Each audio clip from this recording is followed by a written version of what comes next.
A Sony Pictures Animation começou sendo só mais uma empresa de animação no mercado. Só que aos poucos ela foi conquistando o espaço dela, fez história e conquistou uma legião de fãs. Bate de frente com a DreamWorks, com a Pixar. A Sony, inclusive, é uma das minhas empresas de animação favorita. E é aí que eu te faço aquela clássica pergunta, né? Será que todos os filmes da Sony Animation são bons? Ou será que tem alguma pérola, alguma desgraça perdida aí no meio? Essa empresa, ela me faz passar raiva e amor ao mesmo tempo, porque tem uns filmes, cara.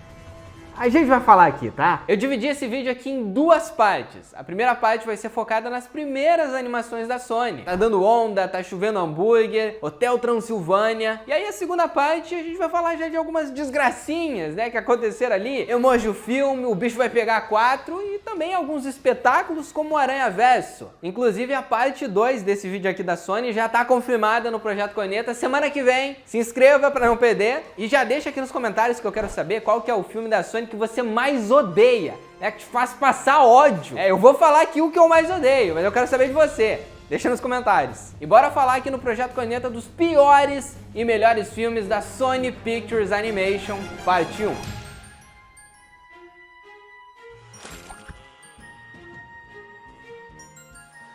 O Bicho Vai Pegar, de 2006.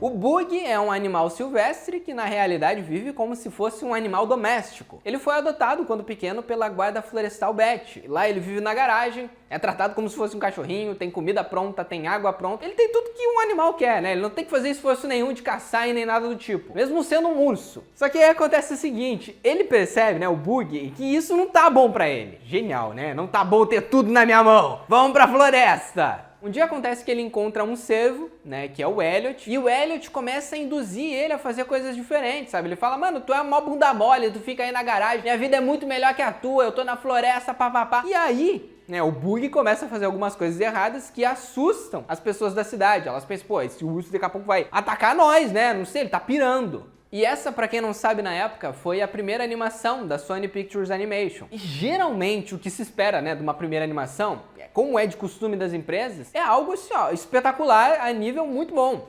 E eu acho que o Bicho Vai Pegar é só uma animação que é ok. Sabe, se você assistiu e esqueceu. Mesmo sendo uma animação da minha infância. E que eu tenho assistido muitas vezes, ela é muito esquecível. Sabe, eu sempre tenho que assistir pra relembrar o que acontece. Porque assim, ó, é um filme genérico. Não é o grande trunfo da Sony. Pô, por favor, cara, tem coisa muito melhor que o Bicho Vai Pegar. Mas ainda assim, ele é um filme legal. Ele traz uma mensagem legal, mesmo que super genérica, que todo mundo já fez alguma vez. O animal não está se sentindo bem ali no conforto dele, e aí isso gera um conflito com a população, onde a personagem, a Beth, é obrigada a deixar ele na floresta, no habitat natural dele. E ele não consegue se adaptar nesse lugar. E assistindo a gente já sabe o que vai acontecer no final. Você sabe que ele vai ficar na floresta. É quase como se fosse o mito da caverna recontado, né, pra nova geração. Não tá bom aqui, você tem que explorar o mundo lá fora, e aí tu vai, né, gosta do mundo lá fora e percebe que o que tu tinha antes não era tão bom assim, sabe? Talvez seja mais legal o agora. Esse filme ele ainda consegue dosar a quantidade de vezes que os personagens aparecem. Porque assim, olha, todo mundo nesse filme é muito chato.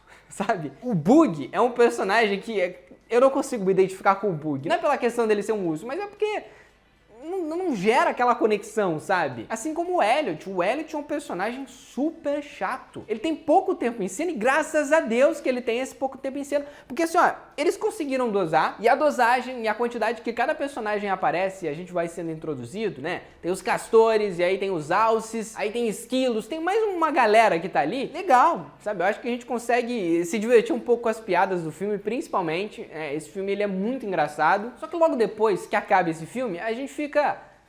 Quem que é Bug? Quem que é Elliot, sabe? Que, claro, eu lembro porque existem 4 filmes disso, não faço ideia por quê, mas existe. Só que assim, olha, ele é um filme que é esquecível ainda que ele não seja ruim. Ele tem uma aventura legal, né? Mas o desfecho dele também é super esquecível, super genérico. Animais lutando contra humanos, a gente já viu isso várias vezes, né? Várias franquias já fizeram isso. E eu acredito que nem fosse essa a grande proposta da Sony, né? Criar o Bicho Vai Pegar pra ser, vamos bater de frente com a Disney. Eles queriam estar no mercado, eles começaram bem. Só que só comparado com o que eles fazem hoje, cara, nossa, Bicho Vai Pegar, fica muito atrás, sabe? Mas não é uma animação ruim, não é uma das piores da empresa, de longe, sabe? É uma animação legal, uma animação divertida. Por isso que na minha lista de piores e melhores, eu deixo o Bicho Vai Pegar em 15º lugar. Lembrando, é bem importante lembrar que são 22 filmes que a empresa tem, tá? Então é por isso que eu tô colocando ela nessa posição, porque tem coisa mais legal aí que a gente já vai falar sobre, tá? Mas não é ruim, só mediano. Tá Dando Onda, de 2007. Cadu é só mais um pinguim qualquer que vive na Antártida. Ou melhor, no Rio de Janeiro, onde o sonho dele é se tornar um surfista famoso e prestigiado, assim como o Big Z, que acabou, depois de um campeonato, desaparecendo, O Big Z foi dado como morto, ninguém nunca encontrou o corpo dele. E esse daqui na época, o Tá Dando Onda, foi o segundo filme da Sony, a segunda aposta deles no mercado de animações, e eu não sei por que não foi o primeiro. Esse filme aqui, ele é superior, do que o bicho vai pegar em vários aspectos, porque o Tá Dando Onda, ele sim vem com uma proposta de inovar, de criar algo que ninguém fez ainda. Eu pelo menos não lembro de nenhuma animação que tenha esse estilo de mockumentary, um documentário falso. De cabeça eu não lembro de nenhuma, acho que ninguém nunca fez. Porque beleza, ok, se a gente pega ali só o Cadu, o personagem dele, e o roteiro do filme, que é um cara que quer se tornar surfista, e aí ele conhece o ídolo dele, que até então estava desaparecido, e o ídolo não é o que ele esperava, então ele se decepciona. Cara, a gente já viu isso várias vezes, sabe? É uma história manjadinha. Mas não é só pela história, é por toda a técnica do filme. Eu acho que isso importa muito, porque você acaba gostando de Tá Dando Onda não só pelo roteiro, mas pelo que você tá vendo. Então, só mesmo que a gente, quando é pequeno, não entenda de cinema e não entenda de técnica e tudo mais, tu vai gostar daquilo subliminarmente, sabe? Sem saber que tu gostou. Essa é uma ideia que podia ter dado muito errado, sabe? Eu fiquei imaginando aqui uma reunião, da galera dizendo, cara, a gente tinha que fazer uma animação que é de pinguim surfista, só que tem que ser um documentário, sabe? Cara, qual que é a probabilidade disso dar certo, sabe? Você olha e você pensa, isso vai dar errado, mano. É um documentário de pinguim surfista, quem que vai assistir isso, sabe? Porque a gente tá falando aqui de uma história que já tá manjadinha. O Cadu, o inexperiente, indo atrás do mestre e se decepcionando com ele. E aí depois tem a reviravolta, do mestre. Na verdade, ele é sim uma boa pessoa, ele queria só ajudar o Cadu. E aí eles ficam treinando o filme inteiro. Não tem muito mais do que isso no Tá Dando Onda. Mas é uma animação que funciona, é uma animação que dá certo, mesmo com essa história simples. Então, às vezes, por mais simples que a história seja, se ela é bem executada e é feita por gente que sabe o que tá fazendo, vai funcionar. E aqui é um exemplo, Tá Dando Onda é um exemplo. Tá Dando Onda é a maior prova de que aquela mensagem lá de que vencer não é tudo, seja você mesmo, bem adaptada, funciona e a galera vai gostar. E eu acho que aqui no Brasil, principalmente, um dos principais fatores foi a dublagem. A dublagem salva muito esse filme, ele já é por si próprio bom, mas a dublagem ajuda. E eu não tenho dúvida, cara, Tá Dando Onda pra mim é sim um dos melhores filmes da Sony Pictures Animation. Por isso que na minha lista de piores e melhores eu deixo ele em 10º lugar. Merece estar entre o top 10 de melhores filmes da Sony. Tá Chovendo Hambúrguer, de 2008.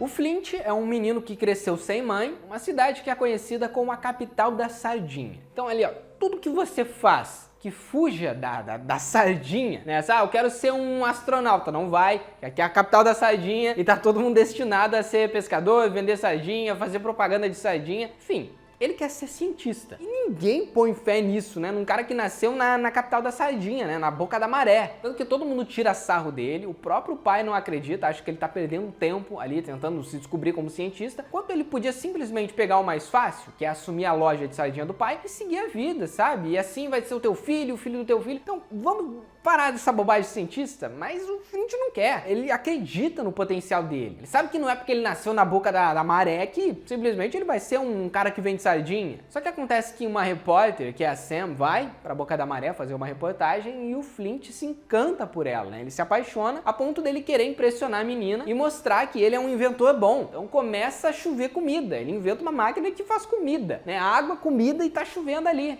E se o Tá Dando Onda, eu já me perguntei, cara, por que alguém decidiu criar um filme de pinguim que surfa? Aqui eu também me perguntei, quem que teve a ideia de fazer um filme que chove comida? Eu sei, esse é um pensamento quando a gente é criança, sabe? Que olha e pensa, imagina chove cachorro, imagina chove comida.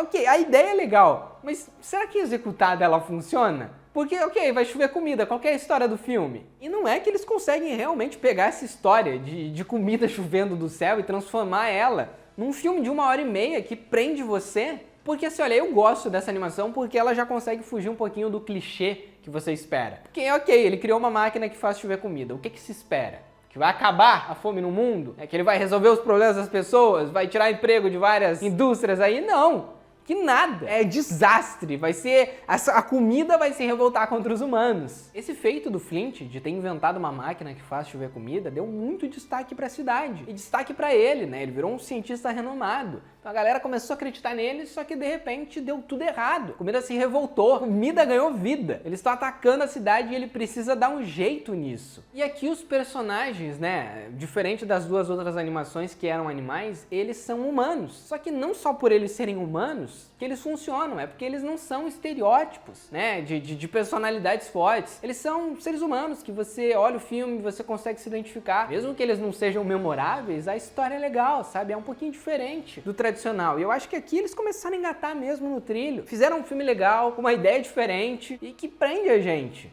Pra mim, esse filme ele é super eficiente, ele cumpre com o papel dele, principalmente de divertir, de fazer você rir, mas ele não é muito mais do que isso. Porém, eu ainda continuo gostando dela, eu dou bastante crédito pra ela. E na minha lista de piores e melhores, eu deixo Tá Chovendo Hambúrguer em 11º lugar. O Bicho Vai Pegar 2, de 2009. Eu não faço ideia do que aconteceu aqui. É sério, cara, a franquia, depois de um determinado momento, o bicho vai pegar, começa a cair e cair que você não consegue explicar. Quem conseguir explicar merece um prêmio, cara, porque sério, não dá. Porque o Bicho Vai Pegar 2, ele ainda não é um filme desastre, sabe? É um filme ruim. Mas também não foi uma aposta da Sony, porque por mais que tenha a competência dos animadores ali e o esforço dos roteiristas de criar uma história legal, não tem um investimento da Sony aqui. E eu não sei porque que o Bicho Vai Pegar, que começou com uma abertura legal nos cinemas, ganhou essa continuação. Sabe, só com uma qualidade terrível de textura, os personagens não têm pelo, não tem muita sombra na animação. E você assistindo um atrás do outro, nota, né? A gente nota, sim, a qualidade caindo. Mas ainda que a animação não seja tão boa, que não dá pra justificar, já que a gente tá falando da Sony Pictures Animation, uma empresa que investe milhões em filmes, a história é legal. Tá, então isso salva. Eu acho que o Bicho Vai Pegar 2, ele não é tão genérico quanto o primeiro. Porque ele aposta numa ideia que ninguém fez ainda. São animais domésticos, cachorrinhos, criando que meio que um complô contra a galera da floresta, né? Os animais selvagens. O Fifi, que é um poodle, ele não gosta dos animais selvagens, sabe? Ele acha que eles trazem a desgraça. Então ele consegue convencer todos os cachorros a se revoltarem contra esses animais. E a trama do filme gira basicamente em volta disso. E eu acho isso legal, né? Você criar conflitos internos entre animais e não entre humanos. Porque sim, os humanos são perigosos para os animais, porém, os animais também podem ter problemas entre si. E é uma história que ela é até melhor do que a do primeiro filme em alguns pontos. Só que assistindo esse filme não dá para entender por que eles não pegaram essa ideia, que é uma ideia boa, e adaptaram ela para o cinema. Sabe, só com uma equipe maior, com mais qualidade. Porque eles ainda pecam em muita coisa aqui sim. Que nem, lembra que eu falei que o Elliot era dosado ali, a ponto dele não ser extremamente irritante? Aqui ele é irritante, ele é chato. É um personagem que tu fica, meu Deus, mas cala tua boca. Sabe, para de falar. Meu Deus, eu não aguento mais. Então, a ideia do filme é boa, ainda bem que eles não focam só no personagem do Elliot, mas ele tem uns deslizes. Se ela fosse mais bem aproveitada pela Sony, que eu acho que é um grande erro deles até hoje, ela podia ser um exemplo de continuação que supera o original e ter virado uma franquia milionária deles. Por que não? Por que não tentar? Mas é como eu falei, o Bicho Vai Pegar 2 é ok, não é nem muito bom, nem muito ruim, assim como o primeiro filme, ainda que ele tenha ideias melhores. E eu aceito esse filme, tá? Eu aceito ele, tudo bem ele existir. Eu só não aceito o que vem depois. Depois eu não aceito. Por isso que na minha lista de piores e melhores, eu coloco o Bicho Vai Pegar 2 em 16º lugar. O Bicho Vai Pegar 3, de 2010. Aqui nós chegamos no fundo do poço. Esse é o filme que eu considero um dos piores filmes da Sony. Uma das piores animações que tem. Porque a gente tá falando aqui de uma empresa grande, de uma franquia que tinha começado com o pé direito e que de repente eles jogam ela no lixo. Ah, muda a equipe, muda ator, muda tudo, só faz o filme. E eu não consigo entender como que alguém concordou em fazer esse filme. Que ponto que eles decidiram que era uma boa ideia investir nisso? A ideia do Bicho Vai Pegar 3, ela não podia ser mais preguiçosa. Pelo menos no segundo filme eles tiveram uma ideia que ninguém fez. Aqui todo mundo já fez um filme sobre isso. Operação Cupido, A Princesa e a Plebeia, Garfield 2 e sei lá mais uns quantos, sabe? Que tu pega e troca de lugar, que a pessoa me... Cara, deu dessa ideia. E a história consegue ser pior do que a ideia. Porque a ideia já tá ok, se conseguir entregar um filme legal, beleza, mas não consegue entregar um filme legal. O Bug, ele quer fazer uma viagem com os amigos dele. Só que agora, como o Elliot é pai de 3 filhotinhos, que eu nem sei de onde é que eles copiaram isso, será do Shrek, né? Que nem o burro tem alguns filhotes? Eu não sei, acho que não, né? Acho que eles foram originais aqui. O Elliot não pode acompanhar o Bug, então ele fica muito chateado, né? Percebe que os amigos não estão dando atenção pra ele e ele encontra um urso que é exatamente igual a ele. Que, adivinha só qual é o nome dele? Doug! Ah, cara, nossa, que criativo, né?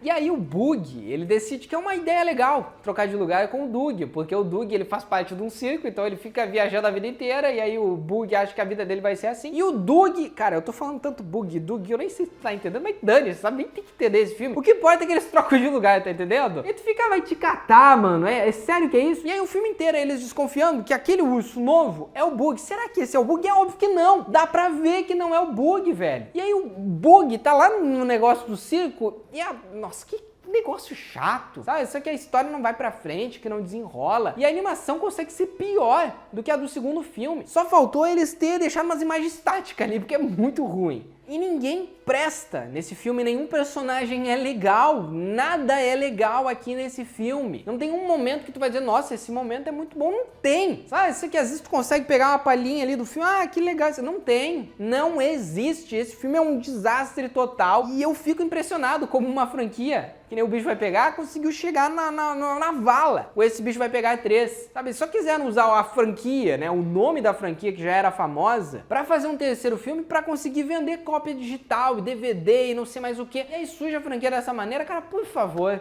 né? Não dá, eu não consigo engolir esse filme. Vamos fazer coisa mais legal, né? Se vai um dia ressuscitar, o Bicho Vai Pegar, faça uma parada digna. Que ok, é genérico, mas pelo menos marcou uma geração. Tem um carinho, né, com os fãs. Pra mim, Bicho Vai Pegar um dos piores filmes da Sony Animation, por isso que eu deixo ele em 20º lugar, na vala, no abismo. Esse filme é podre, passa longe dele.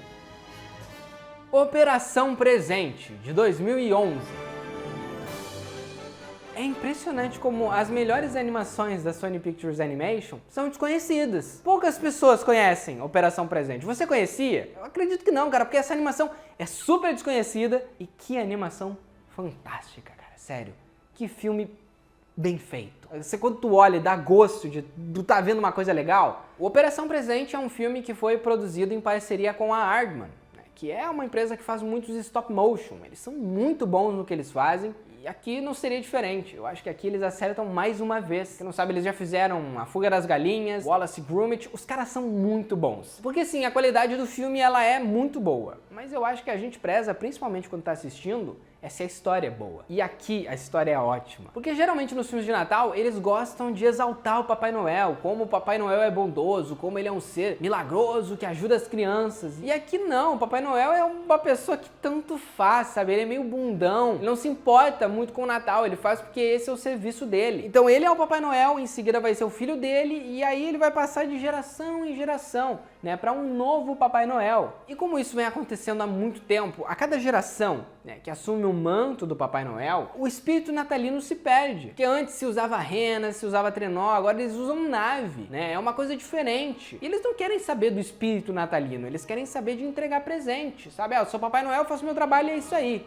E o Arthur, nessa história, é um dos filhos do Papai Noel. Só que diferente do Papai Noel e do irmão dele, ele ama o Natal. Ele vibra toda vez que chega o Natal, né? Ele tem aquele espírito natalino. Ele vê o pai dele como uma figura de inspiração. E na noite de Natal, acaba que o Papai Noel esquece de entregar um presente. Só um presente. E o Arthur fica, cara, essa criança não pode ficar sem um presente, sabe por quê? Todas as crianças importam. E aí ele vai até o Papai Noel e fala, olha, a gente precisa entregar, sabe? Essa criança importa. E aí o Papai Noel fala, cara, é só uma criança, sabe? Que se dane essa criança, sabe? Vai receber ou não, não importa. Todas as outras vão receber. E é nesse momento que o filme se põe à prova, porque o ajudante, né, o filho do Papai Noel, tem a vontade de fazer aquilo acontecer, porque assim, ó, é uma criança que não vai ganhar, mas é uma criança que importa. Então, a missão do filme é te levar de ponto A para ponto B para ponto C. E eu não lembro de ter ficado tão aflito com uma animação há tempo, sabe? Eu tava assistindo e fiquei, caraca, será que ele vai conseguir entregar esse presente? Porque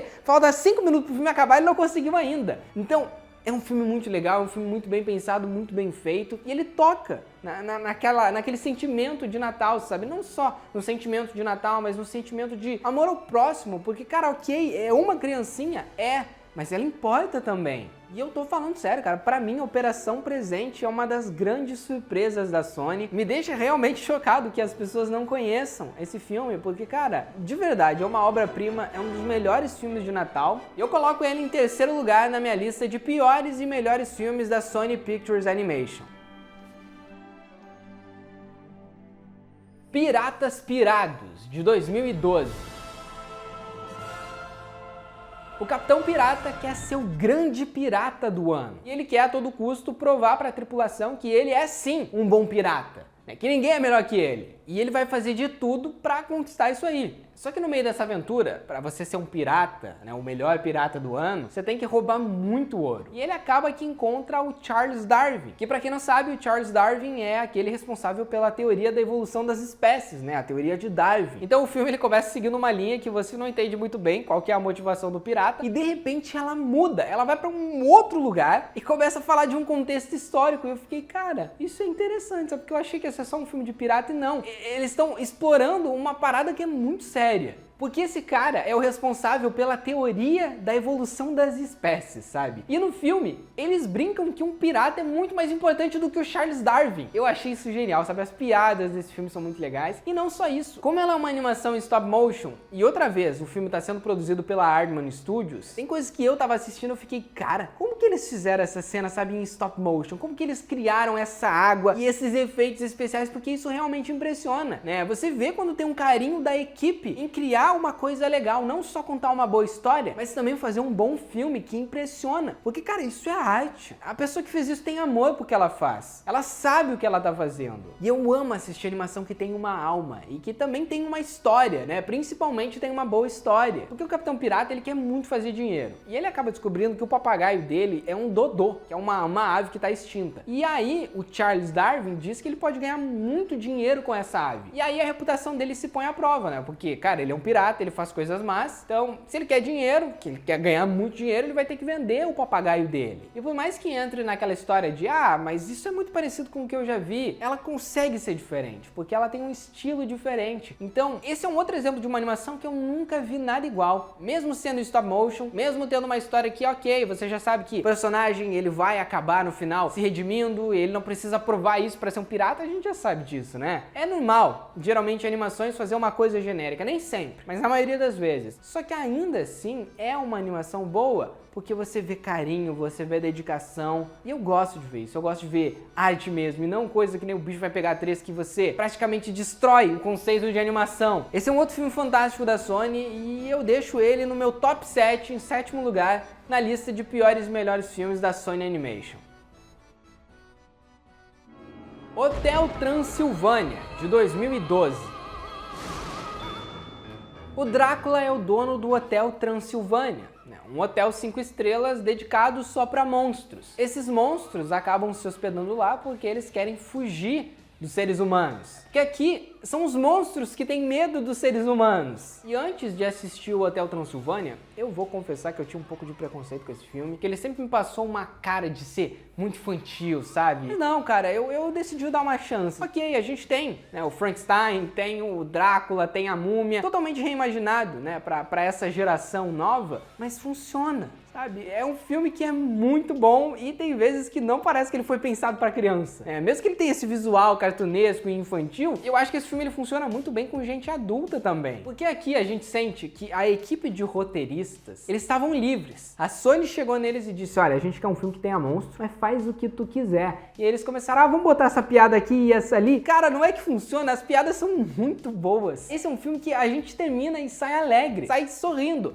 porque eles sabem dosar tudo. Tudo é muito bem dosado. O humor, o romance, o drama, tá tudo muito bem equilibradinho e até a construção dos personagens aqui funciona. Porque isso, além de uma história, também é importante. Você ter personagens que quando acaba o filme você lembra deles. E não tem como não lembrar do Drácula, do Johnny, da Mavis. São todos muito legais, são todos muito bons, que te dão um gostinho de quero mais. E a história mostra a evolução desses personagens, que eles aprendem com o erro deles. Porque o Drácula, ele tem muito medo de deixar deixa a Mavis ir pro mundo de fora, já que os humanos acabaram matando a mulher do Drácula, a Marta. Então o Drácula, ele tem muito medo dos seres humanos, né? Ele tem raiva também. E ao perceber que o Johnny entra no hotel, ele já vê que rola uma química entre os dois ali, entre ele e a Mavis, que é a filha dele, a qual ele protegeu a vida inteira. Então ela tem um contato com o humano, é tipo, não, tu não vai ter contato com esse moleque. E a Mavis e o Johnny são personagens que a gente shippa, sabe? É muito difícil você olhar uma animação e dizer, cara, eu shippo esse casal, mas essa aqui você consegue, sabe? Eu acho que os personagens, eles são muito carismáticos, todos eles, desde o Drácula até os coadjuvantes lá, o Homem Invisível, a Múmia, todos funcionam, todos têm bons momentos, né? E principalmente os protagonistas, né, que são o Johnny, a Mavis e o Drácula, eles amadurecem. É legal você ver isso, você vê que eles são como nós, né? Eles aprendem com os erros deles. Que geralmente, na maioria das animações da Sony, o personagem ele começava de um jeito e terminava do mesmo jeito. E aqui não, aqui tem a evolução, porque sim, existem seres humanos muito ruins, mas o Drácula percebe que no mundo de fora ele é amado.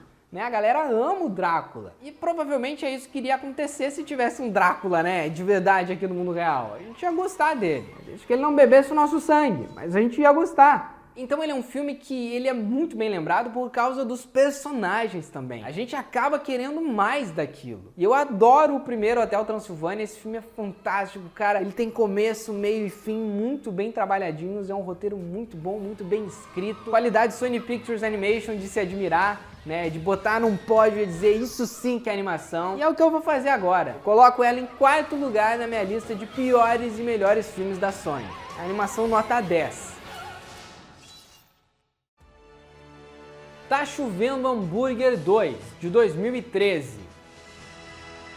Depois do Flint ter salvo a cidade de Boca da Maré, agora mudou de nome, né? Se chama Boca Grande, que ela perdeu essa popularidade de sardinha, né? E ganhou popularidade por causa da comida que chovia. Eis que aparece por lá um cientista que o Flint admira, o Chester V. E esse Chester acha que é muito perigoso a galera da cidade ali, de Boca Grande, ficar por ali. Então ele fala, olha só, eu vou mandar vocês pra um outro lugar. E você, Flint, por ser um cara, um inventor muito bom, eu vou te dar uma vaga na minha equipe, né? Dos melhores inventores. Eu quero que você crie algo pra mim. E o começo desse filme, ele é muito bom, porque ele começa exatamente aonde o primeiro filme terminou. Então, se você já tá com a expectativa alta e vai assistir, você já tá no hype, sabe? Oh, legal, tá, começou bem. Só que ele acaba desandando ali uma hora, né? E vira uma outra história. Eu não sei o que aconteceu aqui, parece que eles mudaram tudo. E o filme ele não funciona que nem o primeiro. A animação ela já começa com uma reviravolta muito previsível. Você sabe, na hora que aquele Chester V pisa na cidade, que ele vai ser o vilão do filme. Né? Não tem nenhuma surpresa. Porque, cara, um maluco que diz que gosta muito de ti, nem te conhece, manda tu embora da tua cidade pra estudar aquilo ali, é óbvio que ele vai ser o vilão do filme. Eu não tenho dúvida disso. E acontece que o filme ele é um pouco contraditório também, porque o Flint ele acabou de inventar a maior invenção do mundo, né, que é a máquina que faz chover comida. E aí vem esse Chester e veio e fala, olha, você tem muito futuro, mano, o cara inventou o negócio que vai matar a fome no mundo, fala que ele tem futuro e manda ele pra um lugar pra ele ser inventor, que inclusive tem um monte de inventor lá trabalhando pra ele, e parece que ninguém é bom o suficiente, o Flint acaba se tornando só mais um personagem, e aí o tom do filme já muda. Né? Porque antes a ideia era chover comida, inventar algo revolucionário, e aqui não. Mas eu confesso que a premissa Jurassic Park desse filme, né, deles irem até a ilha, que é onde era a Boca da Maré, e aí descobrirem que a comida, ela se procriou e ganhou vida e tá se adaptando ao mundo, é legal, sabe? Porque tá ok, no primeiro filme choveu comida, agora o que eles vão fazer? Então eles trouxeram uma ideia legal pra não ficar aquele repeteco de sempre, sabe? Que as continuações fazem, vamos pegar e repetir a fórmula do primeiro, e aqui não. Que eles não repetem, eles criam uma coisa nova, criam piadas legais, só que parece que a maioria das piadas se resume a flatulência, a cocô. São nojentas, sabe? Não é engraçado, não é uma piada que você ri, assim, que engraçado. Não, só é nojento, sabe? Parece que o filme mudou o tom, parece que mudou o roteirista, eu não sei o que aconteceu aqui no Tá Chovendo Hambúrguer 2. E tem uma coisa que me irrita nesse filme aqui, é que ele é muito preguiçoso, sabe? A animação é boa sim, não é esse o ponto, mas é que assim, tá acontecendo uma cena de ação, e aí eles têm que resolver aquele momento muito rápido, então tipo assim, caraca, eu tô em perigo, e aí de repente aparece alguém e salva eles. Ou, nossa, o que nós vamos fazer? Pá, alguém tem uma ideia, eu fico, meu Deus, mas 5 vezes que isso acontece, cara, é muitas vezes. Não precisa de tanta facilitação narrativa, sabe? Você quer criar um momento de tensão, cria um momento, mas resolve aquilo de uma maneira mais legal. Tá Chovendo Hambúrguer 2 não é um desastre, mas ele tá muito longe de ser bom como o primeiro filme é. Os personagens aqui não são tão legais, as invenções do Flint não são bem utilizadas. Eu acho que essa que é a graça do filme, é ele fazer atrapalhada. A mim tá Tá Chovendo Hambúrguer 2 fica em 17º lugar na lista de piores e melhores filmes da Sony Animation. Hotel Transilvânia 2, de 2014. O Johnny e a Maeve estão prestes a se casar, e como agora os monstros e humanos vivem em paz e harmonia, é permitida a entrada de seres humanos lá no Hotel Transilvânia. E nesse segundo filme, a Maeve acaba engravidando, o que deixa o Drácula muito feliz. Só que aos poucos o Drácula não vai gostando tanto da ideia, porque ele quer que a Maeve tenha a mesma gravidez que a mulher dele teve. Só que ela não tem certeza se o menininho vai ser um monstro. Se ele vai ser um monstro, ele vai ser um humano. Ele já não começa a gostar daí. Aí quando ele nasce, ele começa a ver, caraca, ele vai ser igual o Johnny, vai ser um ser humano. Eu não posso aceitar que o meu neto seja um ser humano, ele tem que ser um vampiro. E eu acho que eles conseguem fazer um desenrolar legal da história, só que eles entram naquela onda de que, o que deu certo no primeiro filme a gente repete aqui. Então tem muito piada daquela de, encontrar o meu Chan, que fica repetitivo. Tem muito humor nesse filme, não tem um arco dramático. Claro que tem toda a questão do pai dele, do Vlad lá aparecer, e aí você descobre que é por isso que o Drácula é meio traumatizado. Ele não tem aquele sentimento como o do primeiro filme, né? Dele ter perdido a mulher dele. O que a gente tem aqui que mais impressiona mesmo são os personagens. A gente assiste por causa deles, a gente quer ver os personagens e não a história. A história vai caminhando, vai desenrolando e a gente vai assistindo pra se divertir. Essa que é a verdade, né? Hotel Transilvânia 2 não é nenhuma surpresa. E aí, como a Maeve e o Johnny, eles tiveram um filho, eles acabam se distanciando como casal. E o Drácula vê uma oportunidade de se aproximar do Dennis, né, que é o neto dele, e testar o menino. Sabe? Não, esse moleque ele tem que ser vampiro, eu vou botar ele em situações perigosas. Ele pega, joga o moleque lá de cima da torre.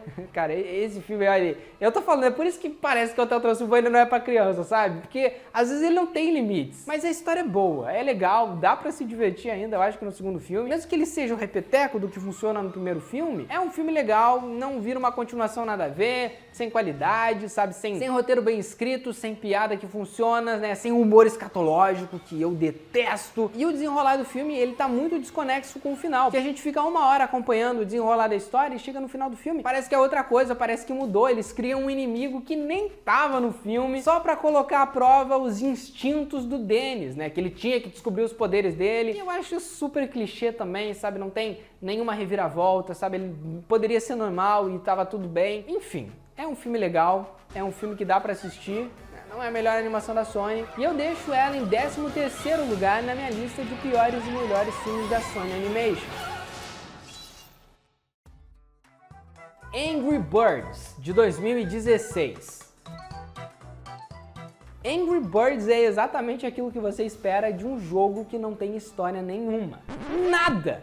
Porque não tem o que você esperar de um jogo que não tem história. Sabe, quem dirá de um filme? Porque o jogo, ele é basicamente assim, você é um pássaro e você tem que lançar ele de um lado pro outro pra fazer ponto. Então, não tem história mesmo. E é por isso que eu acho que a ideia do Angry Birds ela é muito arriscada. Porque você depende especificamente de um público que gosta do jogo, que também é um jogo que já não é mais tão popular hoje em dia, e quando eles decidiram fazer o filme, o jogo não era mais tão popular. Então, eles já perderam um pouco do crédito aí. É por isso que eu acho essa ideia super arriscada. Você tem que contar uma história boa e tem que agradar um público que conhece e que não conhece. E eu, sinceramente, eu fui assistir o filme do Angry Birds não porque era o jogo do Angry Birds, é porque era um filme. Eu queria ver a história que eles tinham pra me contar. E geralmente é isso, sabe? Você não vai ver um filme que, é o dos pássaros lá que se jogam. Sabe? Que sinopse é essa? Os pássaros que se jogam. Só que aí é que tá. Eles pegam essa premissa e transformam ela numa história criativa. E é por isso que esse filme dá certo. Porque eles conseguem encontrar um contexto para inserir o jogo dentro. A história, ela se passa em uma ilha paradisíaca onde os passarinhos não sabem voar. E a gente só aceita. Não sabe voar. Tá bom, beleza. E lá eles há muito tempo vivem pacificamente, com exceção do Red. O Red, ele é revoltado, ele tem muita raiva no corpo dele. E por conta disso, ele é obrigado a fazer algumas sessões de terapia com o Chuck, o Bomba e mais um pássaro lá que tem esses problemas aí de temperamento. Então aí já é uma parada legal, porque se você é fã do jogo, você já consegue entender que, ok, esses pássaros existem no jogo e eles têm as mesmas funções. Mas não são habilidades que são simplesmente jogadas ali. Elas têm um objetivo narrativo, entende? Não é só o personagem que é irritado porque sim. E ao perceber que os novos visitantes da ilha, os porcos, estão roubando os ovos de pássaro, o Red, ele não vai aceitar evitar isso. Então o que eles fazem? Eles decidem atacar esses porcos se arremessando em estilingue, cara. E tu fica, nossa, eu não acredito que os caras conseguiram encontrar um motivo pra botar o estilingue no filme, sabe? Isso é muito bom. Porque além da história ser legal e ser criativa, eles conseguiram encontrar um contexto de inserir o jogo. Porque, sinceramente, cara, se tivesse esse negócio ou não tivesse, dane-se, sabe? É Angry Birds, eu tô ali pra ver um filme, não pra jogar o jogo. E eles conseguiram, eles conseguem fazer isso. E o filme, ele é super engraçado, ele é divertido, as piadas também são muito boas. Eu acho que a Sony sabe fazer piadas muito bem. É uma das apostas mais arriscadas da Sony. E que bom que eles apostaram nisso, porque a gente também tem uma das melhores animações da empresa. E na minha lista de piores e melhores filmes da Sony Animation, eu deixo Angry Birds em 9º lugar. Essa é a primeira parte da lista dos filmes da Sony Animation. Segunda parte lança semana que vem, então se eu fosse você, não quisesse perder, me inscrevia aqui. E já comentava também, né, pra ajudar no engajamento, pro YouTube entender que você gosta do canal e te recomendar os vídeos. Qual que é a sua lista? Qual que é o pior e qual que é o melhor filme da Sony Animation pra você? Deixa aqui nos comentários. Eu vou estar te esperando semana que vem. Tchau!